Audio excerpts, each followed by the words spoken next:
No, Rabbi. Hello, everybody. We're back. Hopefully, everybody had a very nice Yontiv of Pesach. I know, thank God, by us.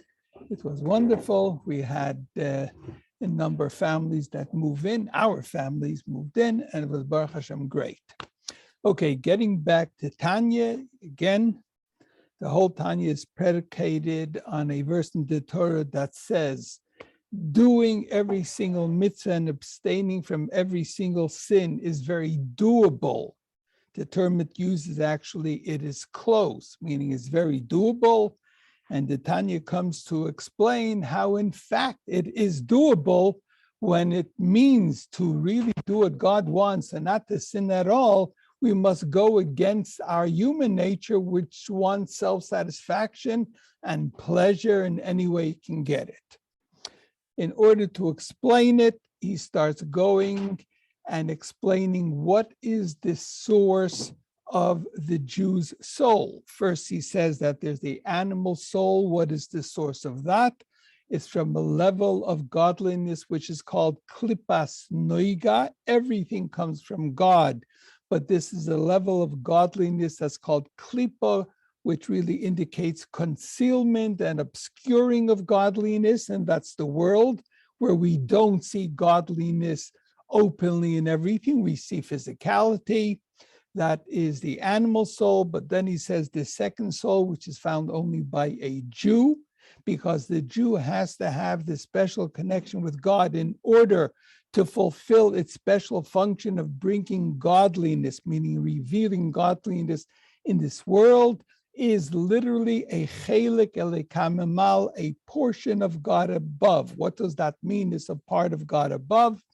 How deeply within God is this portion, so to speak, because everything is from God. So he uses three similes to show that this is deeply within God, that the soul, number one, was blown into man. It didn't just come from speech, which is a lot more external part of a person, but it comes from breath, which is something very deep. And the essence of a person, therefore, a person becomes winded when he blows in a matter of seconds or minutes, number one. Number two, it says that the soul of a Jew came from machshove, from the intellect, which is by God. It is in essence that is one with him, because he's not compartmentalized to say, this is God, this is his brain, this is his emotion. It's all one essence. So if we say something came from the thought of God, it means from godliness itself. And the third thing that shows how intricately connected the soul of man is with this part of God that it comes from, it says, B'ni b'chayre Yisrael, that we're a child. And just like a child comes from the essence of the Father, over here also.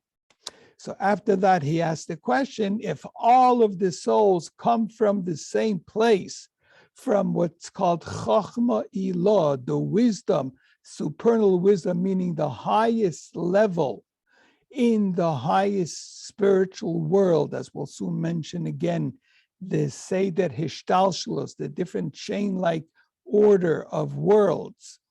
And if this is the source of every soul, why are there such a variation in the range of souls, that the souls of the tzaddikim from years ago, like Abraham, Isaac, Jacob, and Moses, compared to the souls of now?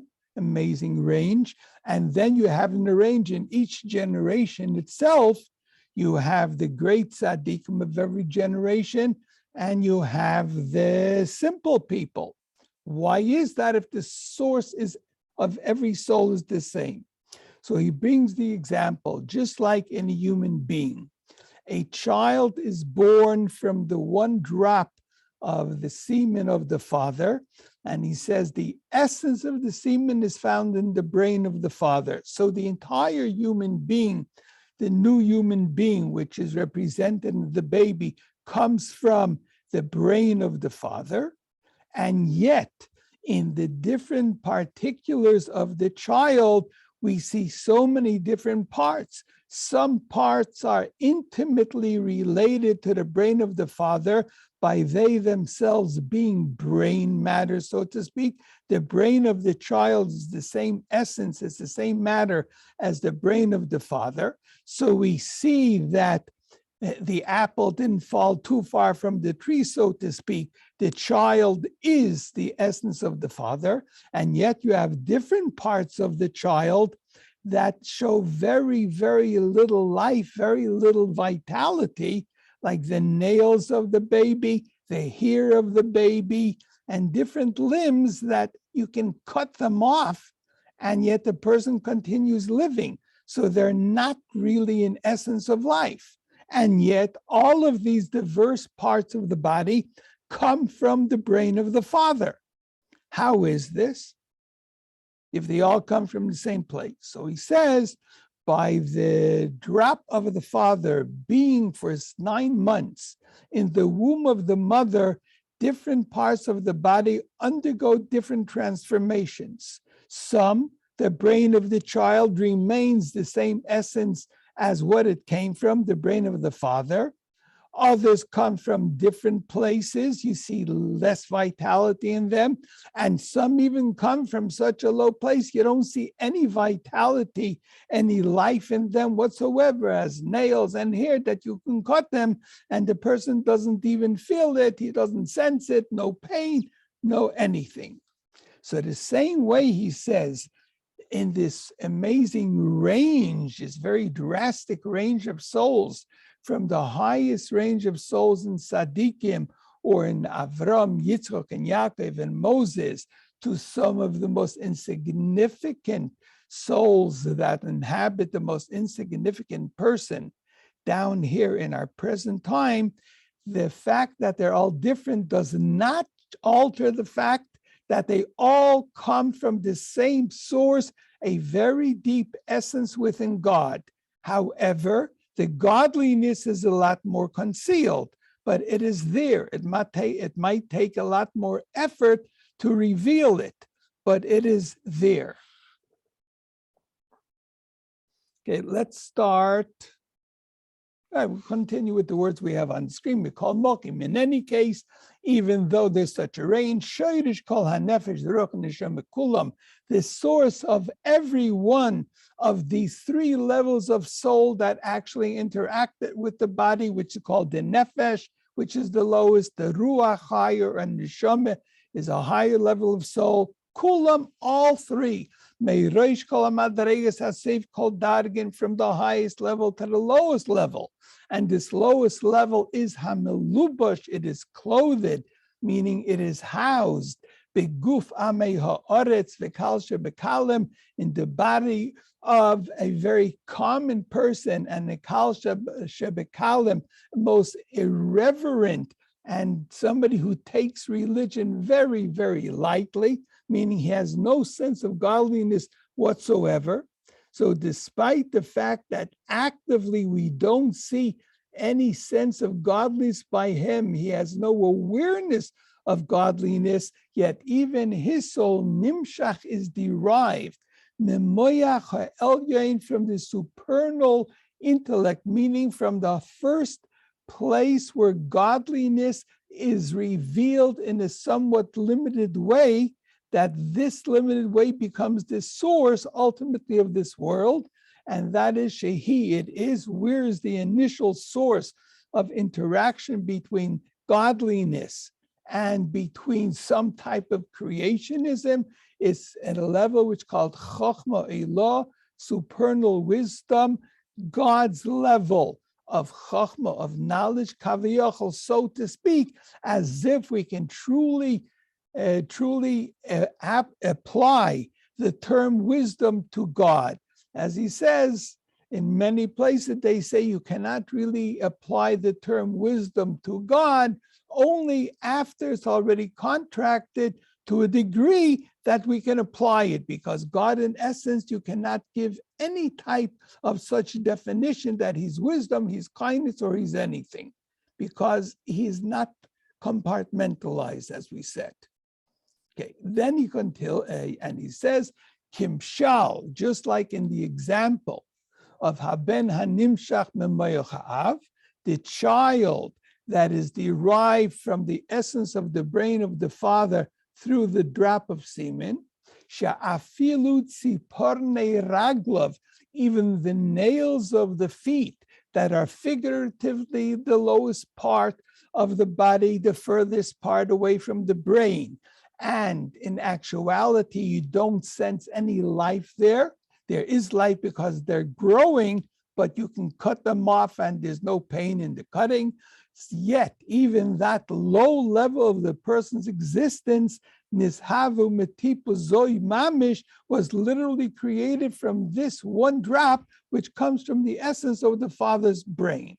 What creates this vast array of souls, the vast ranks of different souls? And he says, al yidei shehiyasa, by its being, by its tarrying, Tisha Chadoshim, for 9 months, the Beten Ha'em, in the mother's womb.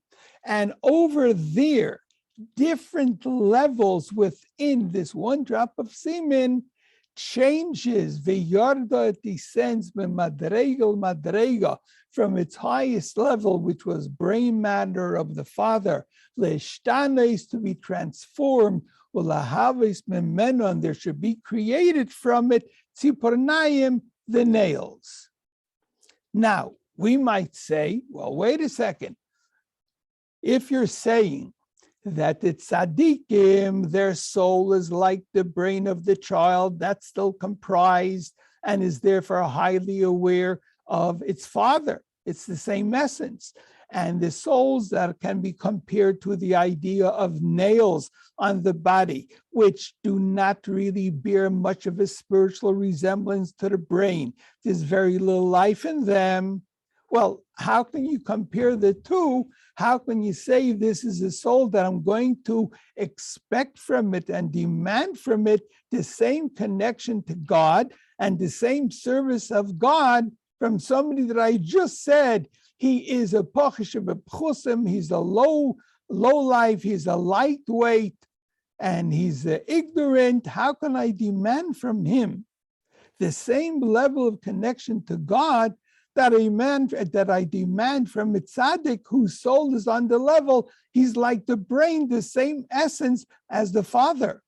So he says over here, he's going to say, it's not just that it came from there, that the nails also came originally from the brain matter of the father, and therefore it's strongly connected, but the entire existence of even the lowest level of the lowest particle of human body is still, even though it went through such a transformation from its original essence, it still derives its life force from the brain of the body, which is intimately connected to the brain of the father.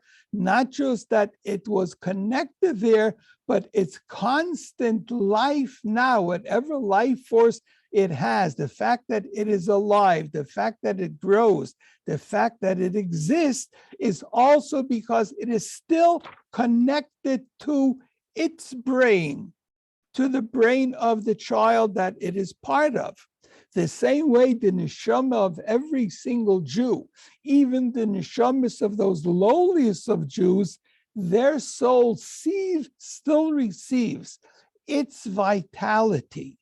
It still has its connection to godliness, because every single Jewish soul is still connected to the tzaddik of its generation, or to a tzaddik of its generation, and it receives from the tzaddik the special connection that tzaddik has with its source, with godliness. So by a tzaddik, the godliness is something which is very obvious to him. A tzaddik looks at the world and he doesn't perceive the klippa, the distraction and the facade of physicality.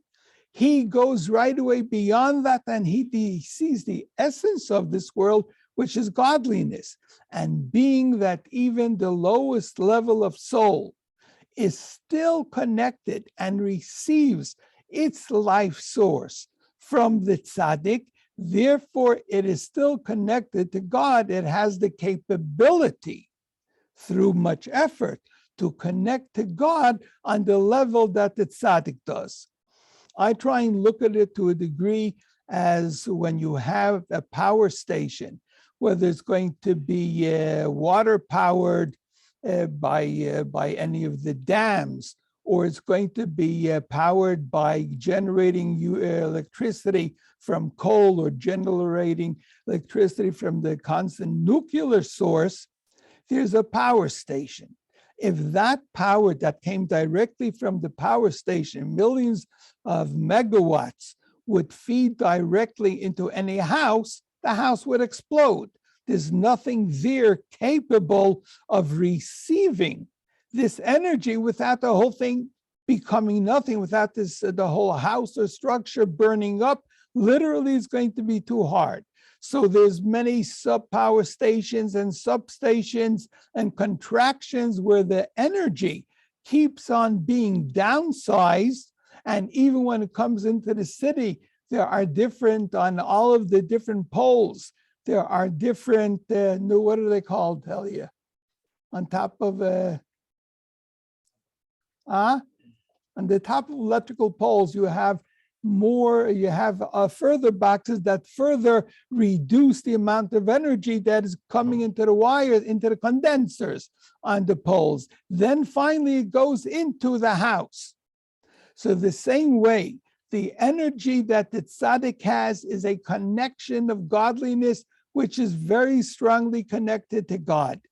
Even the lowliest of the souls, however, are ultimately powered by the soul of the tzaddik. And so even though the lowest soul does not have the same equivalent of energy that is generated in the power station, that is found by a tzaddik, ultimately it is the same essence, and therefore he is capable of having this connection to God that enables him to be so subservient to godliness and so connected to godliness that out of his connection to God, he wants to be constantly connected to God by always doing every commandment. And he fears, meaning the worst punishment to him is to be removed, to separate himself from godliness by sinning against God. Just like a child, most children want to please the parent, and they do the right thing because two things. They want the parent to be happy with them out of the love for the parent, and also they fear the parent. They don't want the parent to be angry at them. And therefore, every single soul, being that it's derived from the soul of the tzaddik, which is so intimately connected to God and godliness, that every soul has a potential to utilize this connection to bring it to fulfill every mitzvah and abstain from every avera.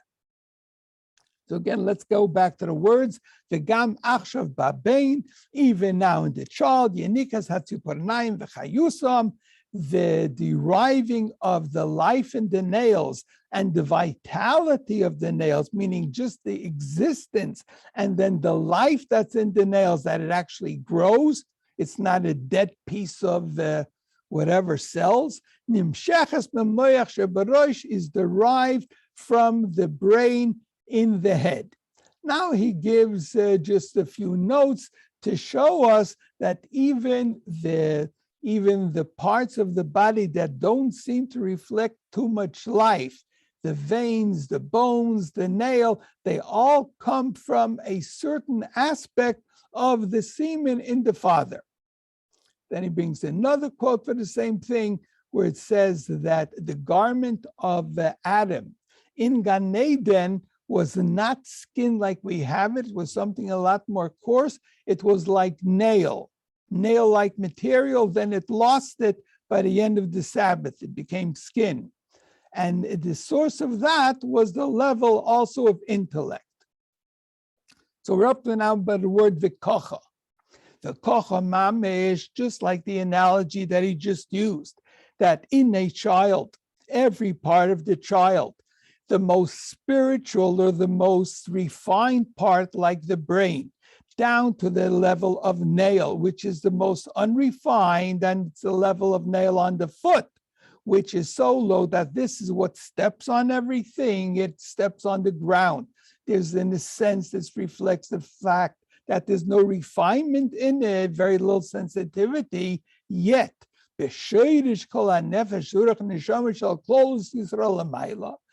this source, the root of every single soul, where all the souls are found, where the entire body of souls, Lamaila, up in the source, in its spirituality, which is the Chachma of Atzilis, which is the soul that is found by the Tzaddik. So, Biyeridasa, this soul goes through a great descent, Mimadrega lemadrega, from one rank to another, from one level to another. How? There's many, many different steps. In general, as we mentioned last week, or last 2 weeks ago, there are 4 spiritual worlds descending from a level of godliness. Each spiritual world is a step in taking pure godliness where nothing else can exist other than the godliness. As we said, if something is so aware that his existence is godliness, not just his creation is from God, but the fact that his continuous existence every moment and every second is by God willing him to become a being, but this being comes through a long chain of descent, because otherwise, if it would be on the highest level, his awareness that he's just an extension, so to speak, of godliness would never allow him to become any type of independent being, to even view himself as something independent. That level, that highest level, is in the world called Atzilus, which means an emanation. An emanation of a person, the aura of a person. Nobody will say that there's 2 separate beings here. There's the being, and then there's his emanation. Emanation, if you want to call it the aura, if you want to call it, in a sense, his personality. You're not going to separate the personality of the person from the person, because that is, in a sense, the person. But yet, in fact, the personality of the person is not really, does not comprise the whole of the person, but it is so close to the person that I look on the person, that is him. If somebody has a negative personality, I will say that is a negative person. But in fact, that is not the person. It's a person who has such a something that is so closely connected to him, his negativity, that I will refer to it as the person, but yet it is already something distinct from the person. The same way in the world of Atzilis, it's an emanation. I cannot say that in that world, the wisdom, Chachma, Bin, and Das, as we'll go into later, and the emotional faculties are something independent of godliness. They view themselves as so connected to God that they're nothing other than, in a sense, an extension. But once I say something's already an extension of something, it means it is not that thing itself. That is the highest world of Atzilis. It goes through a whole descending order until it goes into the lowest level of the world of Atzilis, which is Malchus, royalty, the king. From there comes the next world. From the lowest level of Malchus of Atzilis is the beginning of is the highest level of the new world, which is called Bria, which is already a state of being of some spiritual kind, creation, which also way above our grade. Then it goes through all of its 10 levels till Malchus of Bria. From there, there's a major concealment and transformation for the next world of Yetzirah, formation. From the world of creation that is just there, it's a creation. There's no formation. You cannot really ascribe technically strong details to it. Yitzira, you could already see a formation. It's a lot more physicalized, if there's such a word. It's a lot more of a self-independent matter. Also completely aware of its source, that it's impossible for it to ever go against God because its source is God, and it is so aware of its source that it's like going against itself. Then you have the next world is the world of Asiya, of actually making. It is made into something, but that's still a spiritual world.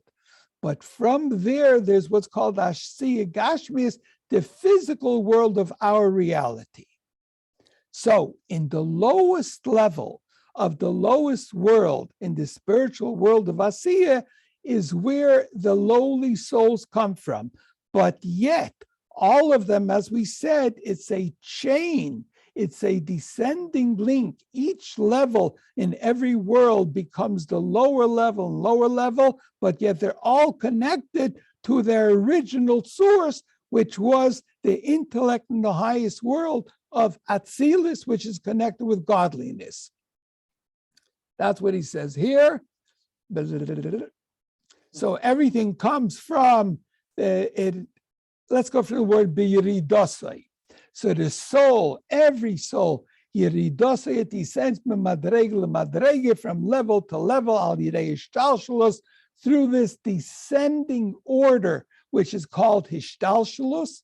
Each level, so to speak, concludes, and if you want to say, gives birth, or it filters down to a smaller level, or it's cut down to a lower level. Hishtalshelus ha'ilmis, the descent of the worlds. Which world, as we just explained, Atzilus, Bria, Yitzira, Asiya, they all come mechachmas izbarach, from the level of wisdom in the highest world of Atzilus. And now he just brings a verse that says in Tehillim, Kulam bechachma asisa. Literally, it means, you, God, you made everything with wisdom.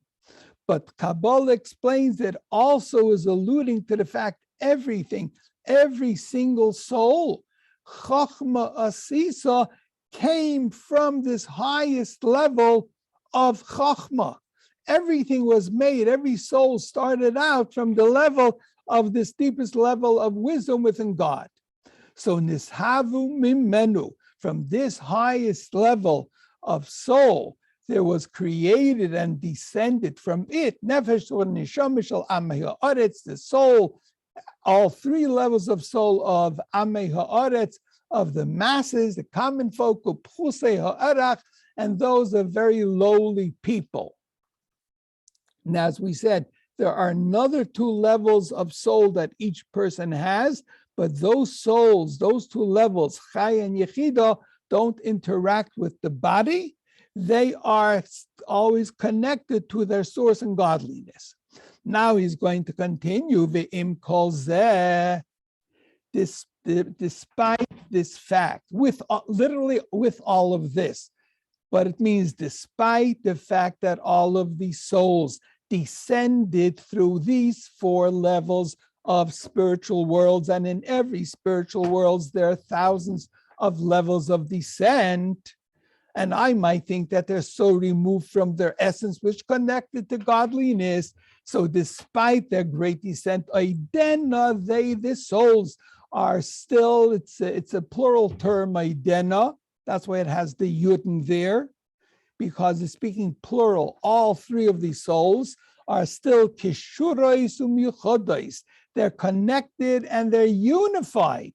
Not just connected, but they're almost like one, beyichad nifla v'otzom, with an amazing and powerful unity, b'mehusan v'atzmus marishain, with their very first essence, which is shehi, which was hamshachas chochmei Elah, this soul that is derived from, so to speak, the wisdom of God in this highest world of Atzilus, and over there, this wisdom is one with God, is always connected to godliness, because wisdom of God is one with God itself. It's not compartmentalized.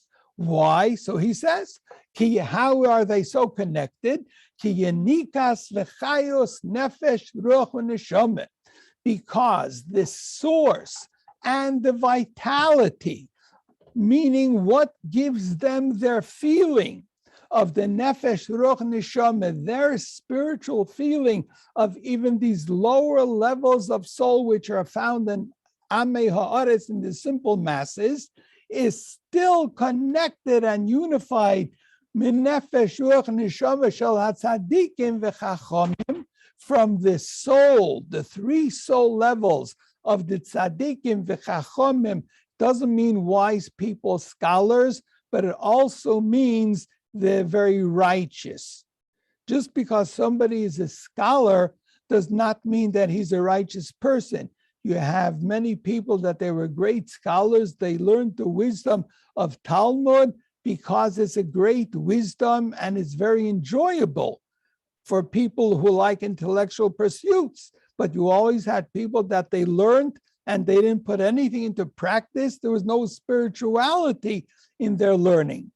So the souls come from the souls of righteous and the wise people, meaning the holy people, which are Roshei Bnei Yisrael. They serve as the heads of the Jewish people in their generation. And just as we said, the head is what gives life to even the lowliest part of the body, the hair and the nail of the foot. They still give life. Ubozeh, should I continue? No, now it goes into a whole new thing. Okay, we'll have to stop here, and Yes Hashem will continue next week. Any questions, please? Okay, I hope it means that everything was very understood. Rabbi, we're still in chapter 2? We are still in chapter 2. Okay. I'm not speeding through it. I really try. No. I don't try and teach words. I try that really it should mean meaning even to us, because you can teach it, just translate the words without it really being understood. And I don't like that. I try really to go, it should sink in, because it's very hard stuff to sink in. You have to think about it, and that's it. I noticed there was a truck driver online. I find that very interesting. Somebody's actually driving a truck someplace. Oh, maybe. Was that Dan, if he's still on? It was? Someone's driving a truck and listening. Very nice. Okay, I'm also driving, Rabbi. I'm also driving. I have a question. Oh, you're also driving. Okay, somebody has a question. Yes. So what about B'nai Noach? Do they fall on this spectrum of Hishtatlut? They also, as we said, they have a soul that comes from, remember we said the souls that come from Klippa, from Sholish Klippas Hatmeis and Klippas Noiga. So their soul has holiness. Is it the same level of this? No, because what is expected from them, what is required from a Ben Noach is to be a great human being, which is a very, very hard thing in itself. And therefore, it is not expected or demanded from them to have this absolute connection to godliness on the level that every action of theirs is supposed to reflect godliness. A Ben Noach doesn't have to abstain from every type of food that's not kosher that a Jew has to. There's no reason for that. We have to do it, it says, because the Jewish soul has to be of such a sensitivity, and these things will harm that sensitivity. A true Ben Noach is an amazing person. I wish we had a lot of the true Ben Noachs. We wouldn't need a police force, we wouldn't need an army or anything. Ben Noach is really an amazing, amazing person. But since they don't require this, that's not what their soul is. And just like you can have different people, certain musicians, they have a fantastic talent to be an amazing musician. They're not going to have the same talent that an amazing ball player has, because they don't have to have this talent. A Jew his talent has to lie in a different direction, to be godly. A Ben Noach is to be a superior human being. And the soul, to a degree, matches it. It wouldn't be necessary. On the contrary, If Ben Noach would have the soul of a Jew, he would be very, very frustrated because ultimately it would lead him to convert. And that's not how humanity was created. So, Rabbi, Go what ahead. separates us? So, what separates us is that we have a second soul, which is the godly soul. Exactly. That's what separates us. Okay. That's what makes us. And why do we have that? Because our mission and our life as a religious Jew is different. Our life is that we should be able to sense the godliness in everything to an amazing degree.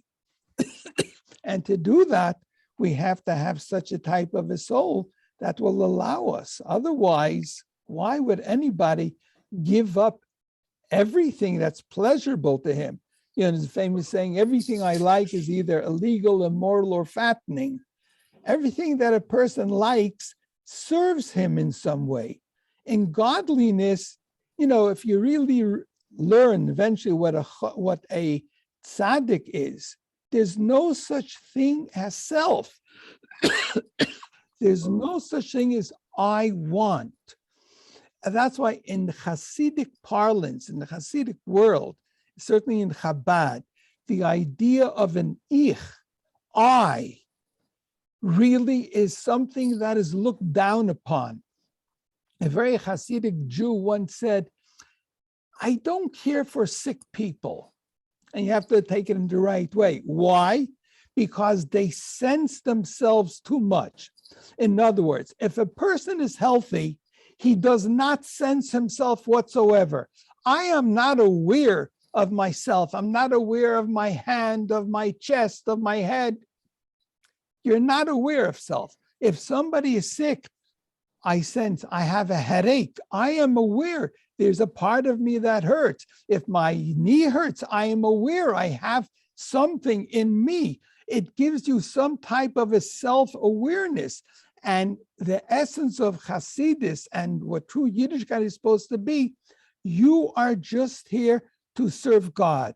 Now, you're serving yourself as a human being in order to serve God. So it doesn't mean you're supposed to neglect yourself as a human being. On the contrary, there's a verse in the Torah that tells us, Ushmartem es nafsheseichem, you have to watch over your soul, but over there it's referring to your life. You're not allowed to hurt yourself. The idea of self-flagellation is something forbidden. The idea, there's years ago, people, when somebody would die, they would literally cut their bodies, or even a tattoo is something you're not supposed to do to yourself. The idea they would pull out their hair when a loved one died. And the Torah says your body is part of your function to serve Hashem. You have no right to go and harm yourself. So your body is very important. But that body that's important is because it's supposed to serve God. So it's a very, very demanding type of a life. Don't be scared off. Nobody says you have to jump into this thing completely and change. As a matter of fact, many of the Hasidim that you know are still very much part of this earth, and they feel themselves way too much because it's a lifelong work. But ideally, that is the goal. That is what we are. Does that answer the question? Sure does. Okay. Thank you very much, everybody. We'll Real see. quick, Rabbi. Yes. My rabbi had told me to in order to start this journey, we should start with our diet, limiting what we eat, because it's a twofold. The negative energies that come with the food that we're not allowed to eat or not permissible to eat. It's very important to reach godliness. And second of all is that it also helps us tame the evil inclination as we give up certain foods, and as we don't eat for pleasure, but for nourishment, to be God or to perform mitzvahs. It helps us. So our diet is very important, he was telling me. And I put that into practice and I see the difference. Really? Okay. What I tell somebody, that's the first thing you have to start with, it's a big step. You know, Yes. I would say, in other words, one has to, the body and the soul are connected, as you just mentioned. I would say the first thing is one does a mitzvah, something. The mitzvah somehow sensitizes him and feeds the soul. And that's why it says mitzvah gereres mitzvah. One mitzvah leads to another. Now, becoming completely kosher is a very important thing, but I don't know if I would tell somebody to do all of it. If he's ready to, it is great, because as you said, it does serve two functions. First of all, eating kosher is a mitzvah. And as you also said, not eating non-kosher food is feeding the animal soul in what's called the three absolute animal souls that cannot be refined. So you're actually adapting your body to be against holiness. It actually has an effect against holiness. So therefore, stopping to eat non-kosher and eating kosher, yes, it is a very big step. And if you can do that, very, very good. It's a great, great thing. It's a very big thing. Yes. And as you said, it is a discipline. It trains the body that you don't do something, you don't go after something just because you want it. That's the major thing in a Jew. They always know they can't just say, I want that, therefore I have it. Am I allowed to have it? Is it permissible? To train the child that it cannot just say, Mommy, I want that. You tell them right away, you can't, it's not kosher. That is amazing training for a wife, because most people, for life, most people feel, if I want it, why should I not have it? Whether it's healthy or not healthy, whether it's good or not good, whether it'll harm somebody else or not, I want it. That's the only thing that matters. And eating kosher trains you. What matters is not just if you want it, but if it's the right thing. So it's a very, very, very powerful first step. Yes. If you can do it, more power to you. Okay, everybody, take care. Be well. Thank you. Thank you. Yasher koach. Thank you, Rabbi. So long, Connie. Thank you. Hi. Ugh.